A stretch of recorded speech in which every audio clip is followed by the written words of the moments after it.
झेल सकता। क्यों? सच और सच का झूठ करते हैं वो हम नहीं कर सकते। फैसला कैसे होगा? सच्चाई के आधार पे ही न्याय होगा। ठीक है। क्या ये सही बोल रहा है चुनचुन?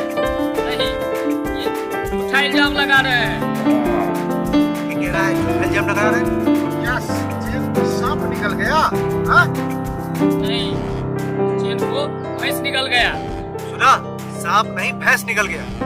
हाँ, मालिक ने चेन चारा के साथ भैंस को खिला दिया। क्यों फटे मुंह झूठ बोल रहे हो? मैं सच कह रहा हूँ सरपंच साहब, फैसला अभी हाँ, मैं फटे आंखों से सच बोल रहा हूँ।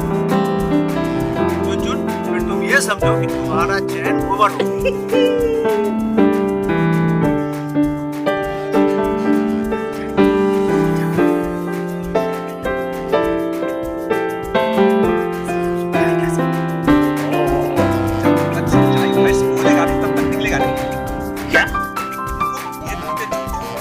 क्यों लगाएगा? क्योंकि मैं सरकारी खाद इसे चोरी करके बेचते हुए देख लिया था। बचने के लिए मेरे ऊपर इल्जाम लगा रहा है और मामला उलझ रहा है।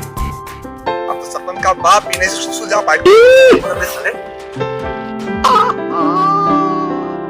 चुन इस तरह के सरकारी मामला में भ्रष्टाचार के आरोप में तुम्हें जेल भी हो सकता है। ये खुद बचने के लिए मुझे फंसा रहा है।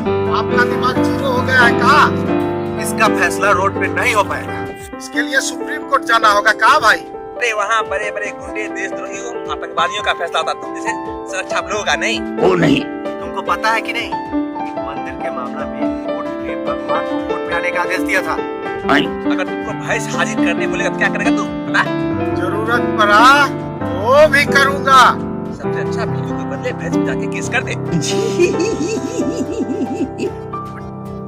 हाँ, कि भैंस मेरा सोने का चेन चुरा लिया। सही बात, भैंस अपना केस लड़ता रहेगा। पाया पर केस कर दो और दो पाया को माफ कर दो। अरे बेकार की बात मत करो, हमें कहीं जाना है, हम जा रहे हैं, समझे? सरपंच साहब फैसला करके आगे जाइए। आगे तुम नहीं जाना। क्यों? ये किसी काली बिल्ली की तरह चुनचु ने रास्ता काट दिया है, इसलिए आगे जाने का कोई फायदा नहीं है। अब जो भी फैसला होगा चल के घर पे करते हैं।